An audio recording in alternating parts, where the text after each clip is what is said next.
up, nation? Welcome to the Light Bars and Lockers podcast, the Jeep podcast where we talk about badass builds, discuss. Oh no, we answer your questions and discuss ways to beef up your ride. See, not too bad. Thanks for joining us. It's been a couple of weeks. We're a little rusty, but yeah, pretty awesome to be here. Thanks so much. And of course, tonight we are joined by Ryan Stuangi, as always, from Combat Off-Road. I'm Paul with JeepBeef, and tonight we've got Danny Beauchamp joining us. So hey, what's going on, guys? We're joined. We are joined. Thanks for having me. Yeah, man, no worries. Awesome. What's been going on, Ryan, buddy? It's been a couple of weeks. I haven't talked to you at all. Yeah, not much. We just been punching for all our Q1 stuff for combat, and then we did PRI, and that's where me and Danny met. Having some more. Well, actually, we were having free beer. That was better than 50-cent beer. That was free beer at the stadium. Yeah, nice. couple hours of free beers.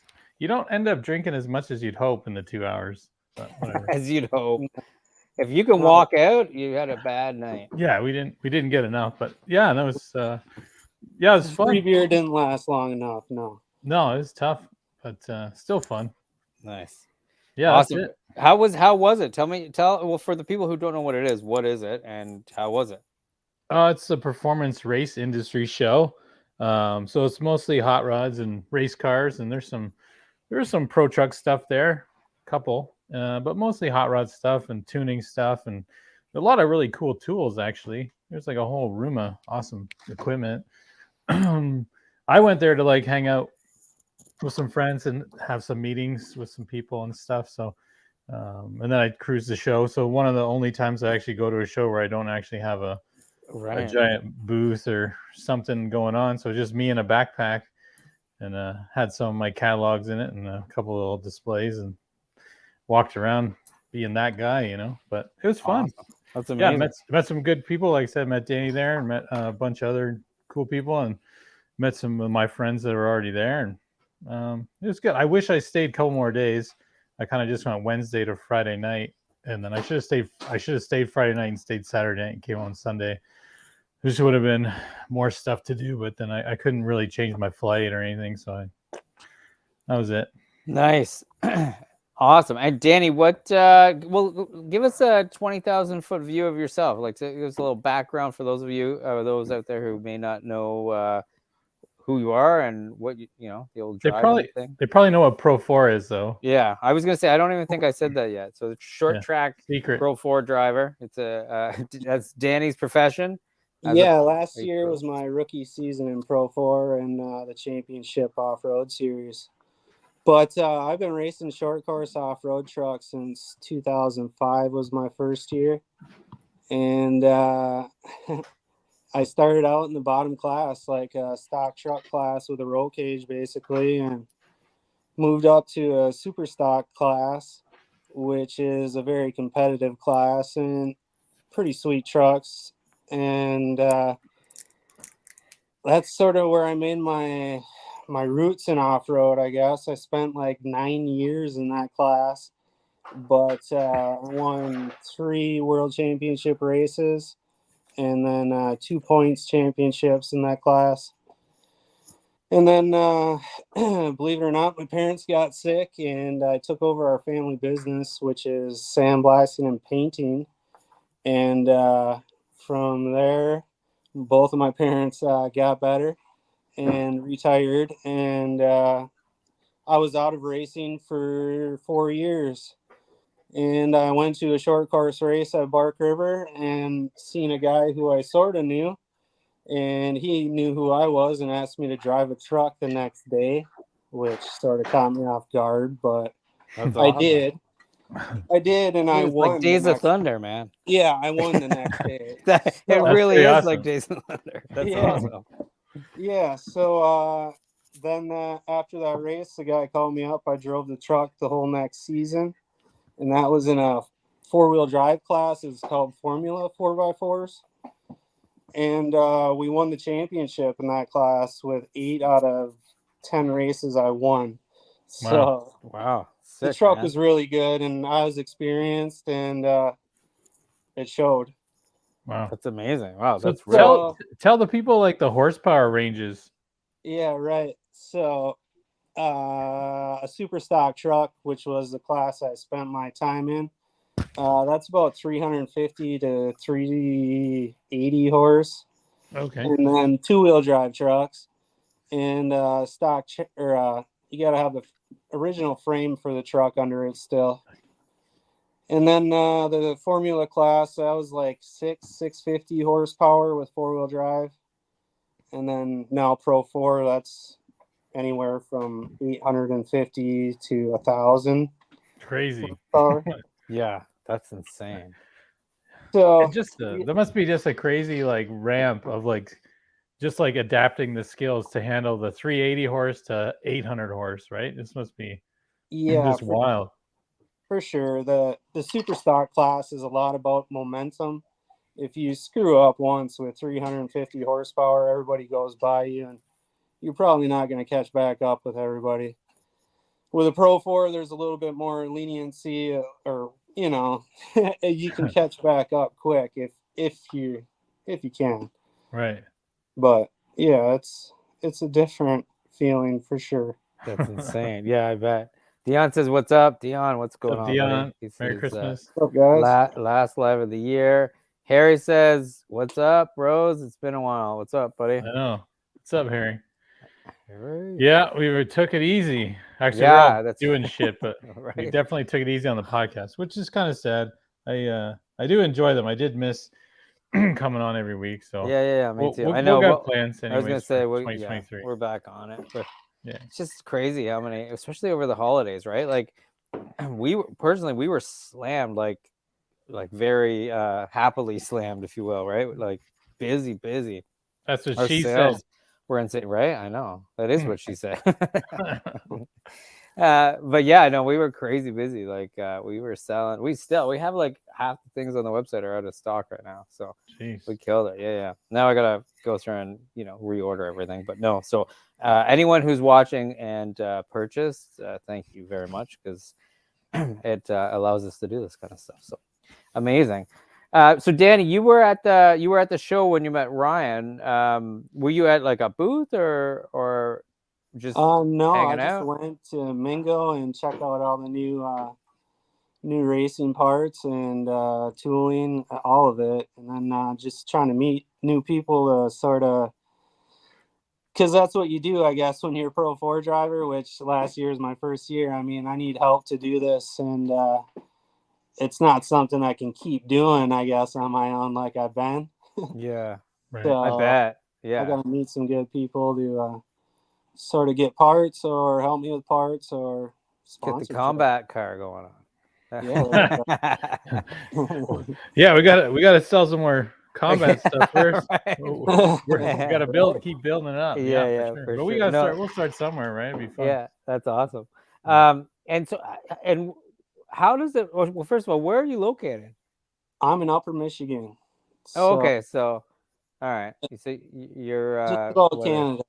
Yeah, exactly. I was gonna say your weather's pretty similar to what we got going on right here. Yeah. I'm fooling everyone with my tropical shirt. I was gonna say, except my plan. I don't know about there, but here it's like warm. Like it's warm. Like it's outside. It's like a spring day. Yeah, it was warm today. Yeah, it's insane. It's like 35, 40 here. Yeah. Yeah, okay. I'd say it's around the same here, but we're warmer. Were we a little warmer? I don't know. Yeah, it was probably 50 degrees here today. I don't know. I know Celsius. Just under, probably like 48, like just under 10 degrees Celsius. I know my kid looks at me yesterday. He's like, "Dad, we're having a heat wave." I'm like, right? We are totally having a heat wave. It's like 5. Essie says, "Hey guys, merry belated Christmas. Merry belated to you all. Christmas. Here's an early Happy New Year. So now we're even. That's right. Although we should. Well, I was gonna say we can't, I guess, but I was gonna say we could do a New Year's show and just count it down. Oh my god! Like a right. We're just trash. Like whatever. Jump on. Whatever. I'll probably say something to get us throttled again. It's so true, right? Yeah. Right. No one will ever see us again. Yeah, crazy. So Danny, you mentioned you've been racing for what, since 2004? Did you say 5? 2005. Yeah. So like long time. How'd you get into racing in the first place? that's funny is my dad, he dirt raced when I was real young, and he took it serious like I take my racing too. And my mom told him, either get out of racing or I'm leaving. So he got out when we were born. When I was born, he got out of racing, sort of, kind of. And then when I was like 14, 15, he got back into a dirt car, my dad. And they know there's a lot of money involved, my parents did, and they didn't want me around it anymore. So my dad got out of it again. They didn't want me racing. So I wanted to race dirt bikes. Never could do that. And then when I turned 18, I bought a dirt bike, and I took that pretty serious until I was like 22. I was racing dirt bikes. Wow. And my dad, he had the idea. He's like, if you get one of them race trucks, or if you sell the dirt bike, I'll help you buy one of those race tracks. Oh, so nice. I had 2 dirt bikes. I sold one of them, kept racing both for a good year. And then my dad found the superstock truck that I drove, and we did that for 9 years. And when we got the superstock truck, I sold all the dirt bikes at that point.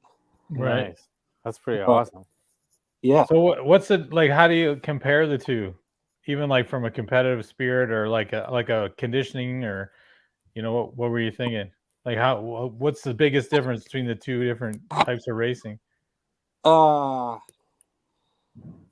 There's not much of a difference. It's that same rush in these trucks. I mean, yeah, especially now in the PRO4 truck, it's just, it's, I don't know how to describe it, but it's insane. Yeah. Like everything in the world disappears in your mind, obviously. right. That's cool. sort of what happens when I get on a dirt bike, so sort of the same feeling.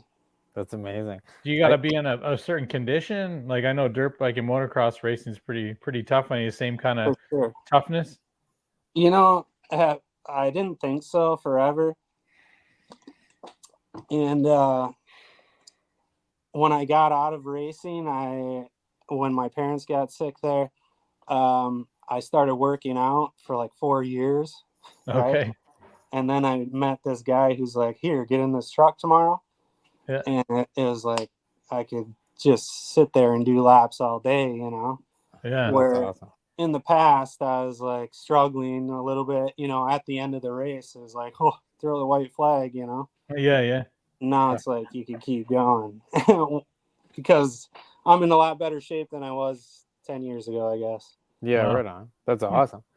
How long are the races typically?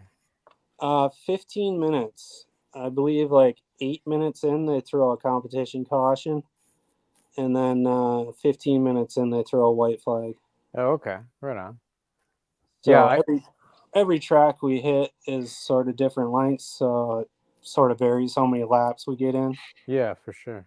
That's very cool. Mike says, what's up? What's up, everyone? It's Mike. In case it isn't showing. It shows you. Thanks for introducing yourself again, Mike. Right. So when I was like a kid, when I was, I must have been 13, something like that, 12, 13. I got the motocross guys basically just picked me up and were like, we need someone to run the timesheet from the track back and forth. And that was my job for like the whole summer, was just running the track sheet back and forth. And I'll tell you, there's nothing. I mean, I didn't race or anything, but just like hanging out there, it's just nothing like it. The smell, like the speed, the rush of just running in between these guys, they're getting smoked. It's like 12. I don't know. My parents didn't even know where I was, I don't think. It's funny. You didn't ask why they needed a new time kid? He must have got fucking ran over. Yeah. Oh, yeah. They totally just, and then when it was time to like pay me one time, they literally packed up and left town, like done. See ya. Like, you haven't paid me. Like, anyway. It's just being around there in general, right? There's just energy there. Yeah, no doubt. I don't know. I don't think either of you guys have been to a short course race. No. I always wanted to. I always wanted to drive it. Yeah. It just looks so cool. Yeah, right. But the cool thing about our events is you can go right into the pits and, like, as a little kid, walk up to your favorite driver, or, you know, go check out a truck, or I've met people at the races that help me, you know, now. That's So wild. yeah, it's really family orientated, I would say. I mean, I've got a big family here in the UP, and UP as in Upper Michigan is what we Right. call the UP. Nice. But yeah, but Bark River is like a local track to me, and I must have 50 to 75 family members that show up just to that race, and everybody can camp together and basically right off our pit. And it's just a big party for them the whole weekend. You know, I don't party at the races, but That's so cool though. yeah, the last day maybe. But, so what's like, paint us a day in the life for the racing. Like, what's that look like? first thing is a driver's meeting at like 8 in the morning, and there's testing right after that, and basically the race day starts of, I want to say, like 13 classes. And PRO4 is normally the last class of the day. So we're working on the truck, prepping it the whole day, right up to the race, making sure everything's perfect. And yeah, basically maintenance the whole weekend. If not body panels, you know, changing oils, changing parts. Right. So what is it? Is it one race on a Saturday and one race on a Sunday, or is it just a single race for the weekend? No, it is 2 race weekends. It sort of varies from some races we go to. It's Friday, Saturday. Some days it's Saturday, Sunday. Okay. And what's how many, like, what's the schedule? Like, what's 23 looking like? Like, for Right. The schedule is pretty stacked, actually, for like tracks around me anyways. The Champ Off-Road Series, we race at Anago, Wisconsin, Crandon, Wisconsin, and ERX, that's in Minnesota. It's like a really killer big elevation at ERX, like changes in the track.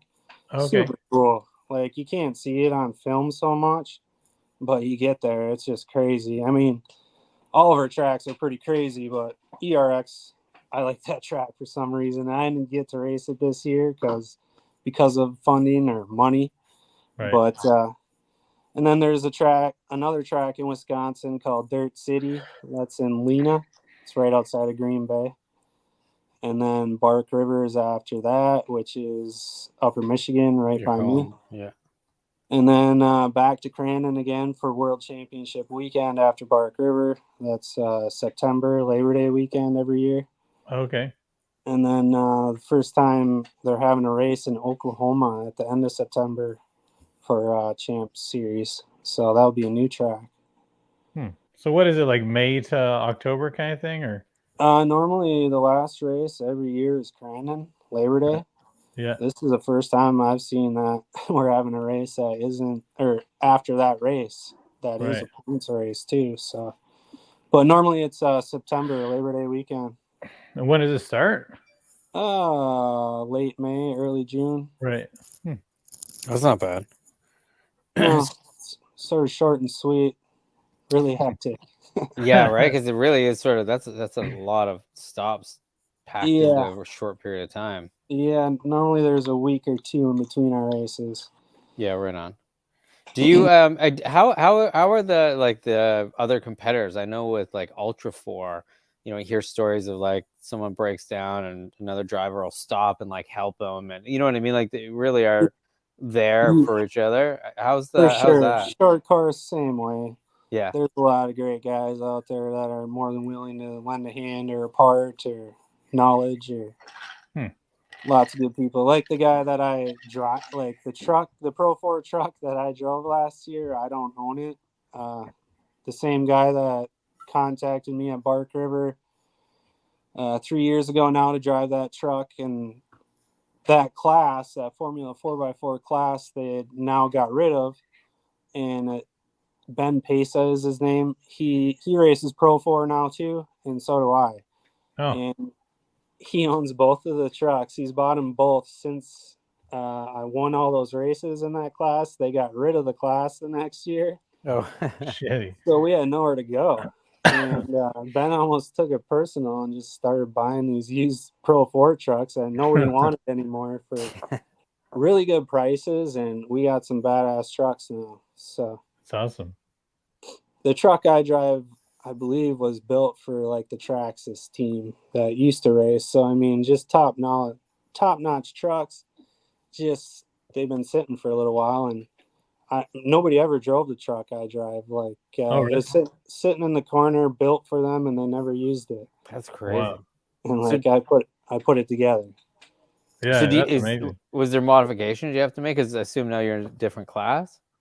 No, same class. It was built for PRO4, and they built it, and somebody built it. We're really not sure who's. Oh. Yeah, really. I mean, it's weird how my buddy Ben got these trucks, but they're sitting in a storage building. Big team sort of backed out or quit or whatever, and there's trucks left over, and they're sort of like everybody's old stuff that nobody wanted. Wow. We wanted them, right? That's awesome.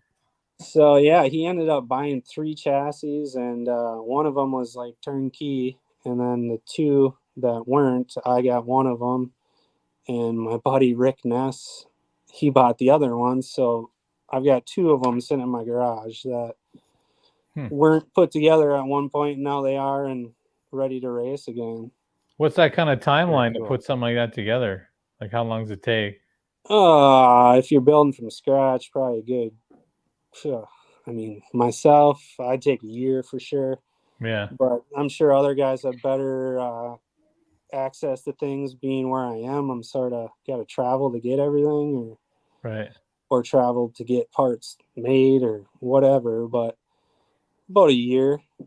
But luckily, all the parts were there, and I just had to update the safety in the truck and rebuild the engine, transmission, and all the moving parts. But other than that, is bolt together and figure it out. Yeah. So what is the tranny and transfer case and like that kind of stuff? Motor. It's an aluminum block Dodge. Mine's a Dodge engine, and it's 410 cubic inch. And then the transmission, I run a 3-speed, which almost everybody in PRO4 right now is running a sequential manual. Yeah. And I run a turbo 400 with a couple of coolers on it, and then like a custom transfer case, billet case. So really good parts. I mean, a lot of money in the transmission and engine, and obviously too. That's crazy. Yeah. And what's the gear ratio in there for in the like the differentials? Right, I believe it's 356. Okay. And what size tire you guys running in that class? 35. 35s? So we change our gear ratio in the transfer case is where I change it. Oh, okay. I mean, the ratio in the front and rear drives never changes. Well, I don't have the money or backing to start changing rear gears and front gears every race, or different gears. But yeah. Very cool. Basically, last year I was just trying to get my feet wet and finish races, which we got to do that at a couple different events. So it was pretty huge. That we ran pretty good for what we had and had a lot of fun with it, I guess. Oh man, that's epic. There's not a lot of people get to race PRO4, No doubt. And yeah, that's how I feel about it too. And just trying to take advantage of it and keep it going, I guess. Yeah, that's awesome. That's amazing. I think I'm on the website right now. Is it the champoffroad.com? Championship Off-Road, or maybe it's Champ Off-Road. Okay. Cool. I'm checking it out. It's pretty cool. And they televise some of those races, right? I believe so. I mean, I know they're all live streamed and all Yeah, I know you're busy while they're going on, so you Yeah, probably won't watch right. them. You're not at home watching, and hilarious. But yeah, I think the Crandon race is definitely televised. The Cup race. Yeah. That's where they race Pro 2s against Pro 4s. And how do they feel about that? Like, does anyone care, or just for fun, or kind of thing, or it's kind of like people get No, upset? it's a big purse race. Like, oh, nice. Bunch of money to win that race. And what it is they give the Pro 2s a head start, and then the Pro 4s, if you can run them down, whoever wins gets the big money. But a lot of times a Pro 2 runs away with it, and sometimes a Pro 4 runs through the whole pack of Pro 2s. Wow. Really? Yeah, and believe it or not, I broke a bunch of shit at Crandon, and I couldn't race that race. Oh, shit. It sucked. But it's point based, right? So for that race? No, for just like the entire series. Yeah. And then does the standings from one year like affect anything the next year? No. Everyone starts at 0, like nice. Yeah, it's pretty cool. Like you ever driven a Pro 2 truck or anything, or just the Pro 4 one? No, just a Pro 4, which I'm okay with that, I guess. Yeah. I just wondered if there was obviously you get 2-wheel drive versus 4-wheel drive, but and they're always run the same tracks, right? Like the 2-wheel. Yeah. I just wonder how much of a difference it would be. I was traction, right? With that too, right? Yeah, so the engines, I believe, in a Pro 4 are a little bit more power than a Pro 2. Like, well, I know they are. Yeah. But I'm not exactly sure what everybody else runs for horsepower or whatever. Right. But no, it's funny. Like, a dry condition is when the Pro 2s excel because I guess just because they're not scrubbing speed with any mud, and a Pro 4 isn't gonna pick up that much more with a dry track. Right. So that's when a lot of guys. There's probably been 5 to 10 guys, or 5 to 10 times that a Pro 2 has won the race. Other than that, it's always been a Pro 4. Right. So it's got to be conditions for Pro 2 to win. Yeah, right on. Yeah, that's very cool. Awesome. Well, where's the best place for people to find you on the net? Probably Facebook, my racing page, Danny Beauchamp Racing.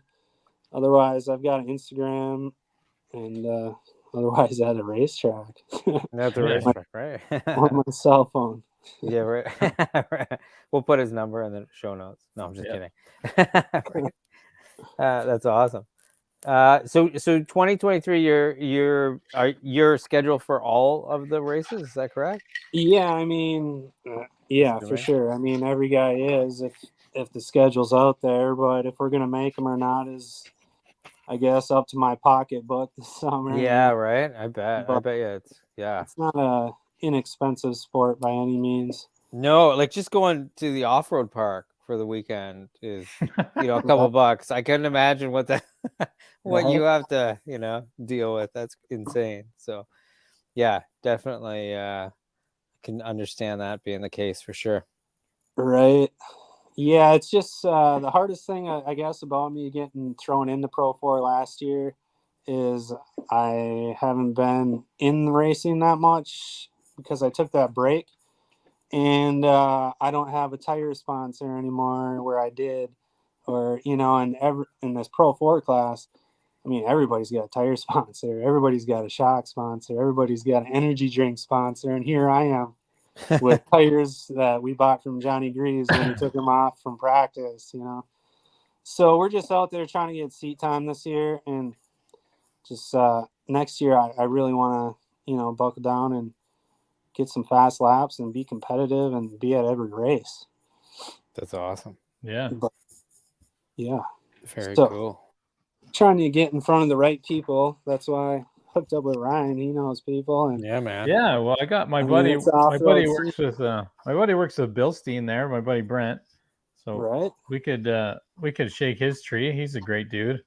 And then I got some friends at Mickey Thompson Tires and see they say. You know, see if we can just just start churning the pot and see what we can get come up me with. in the limbo of the conversations, you know. Yeah, no, totally, Yeah. man. Yeah, I mean, it's I mean, those are, you know, like we were saying, like Pro4, like not everybody gets to do that, and they're exciting races with lots of fan base, right, and good visibility. So I mean, that makes sense. Crandon races are huge. I mean, you could get lost there, but they get like 50,000 people at that race. So it's a really big fan base in the Midwest for sure. That's crazy. That's awesome. Yeah, for sure. And then Bark River, which is like my local track, I think there's like 1,000 people that live there, and they get like 10 and 12,000 people there for that race. So it's sweet, man. Yeah, that's very cool. Yeah, I'm sure there's lots of stuff, man. You know what I mean? Like just even like like having the truck at shows when it wasn't like the odd, you know, a handful of shows in the season that when it's not racing, you know what I mean? Just to, no doubt. You know, like anything, like, you know, people will still check them out at a Jeep show and stuff like that, you know, or for different stuff, right? So there's probably ways to chat with those types of guys about extra exposure, you know what I mean? Like, right? Yeah, I think it's pretty possible. Essie says I can't sponsor, but she can give some deals. So there you go, deals. There you go. Yeah, they got a shop. They got a 4x4 like shop in Georgia. Yeah, right on. Yeah, I thought she said I can give some decals. I was gonna say, hey, that's a good idea. I'm the same way. I can give you decals. That's my only contribution. I got some shirts, you know. Maybe. Decals are cool. Yeah, that's about it. That's awesome though. That's it sounds super exciting. I know, like up here, Tim, who used to be on that podcast with us, they run the TMR race series, and I know that they have just a blast doing it. Obviously, it's a different thing slightly, but you know, same idea. It sounds like a ton of fun. The you know, the camaraderie and the weekends and what's that? Sorry. What series is that? Is the TMR race series. Right on. Yeah, it's just a small sort of local. Yeah, they make builder parts like TMR Customs. They're good guys. I've known them forever since we kind of opened this at the same time, like for my retail stores. But yeah, that's another guys we could reach out to and see. Like mostly like for like different stuff will be like tabs and brackets and mostly all steel builder parts. So I'm sure there's some use for you there, you know. So I mean, we could definitely chat with Tim about that too. So as he says, she can give some decals too. Her technician built his buggy from the ground up. So there you go.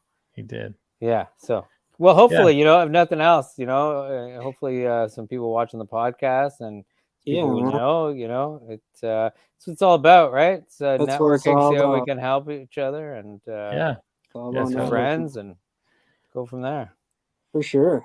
Awesome. Well, Danny, man, I want to say thanks so much for joining us. Yeah, man, thanks so much. Yeah, guys, I appreciate you. Yeah, man, absolutely. And then everyone who tuned in, hey, thank you all. I know it's been a while. Yeah, so thanks for still thinking and realizing we're still alive. Right, and and for, you know, there's been a couple bumps here or there. It's been a while, so we haven't done it in a while. So yeah, no, thanks to everyone who tuned in. Thanks to everyone who posted up in the comments, and thanks to everyone that made it to the end. So I think that's it for 2022. It's a wrap. So the next time we're back is 2023. Danny, we'll have to get you back during the season and get an update on how you're doing. We'll have to do that. That'd be cool. Yeah, man, for sure.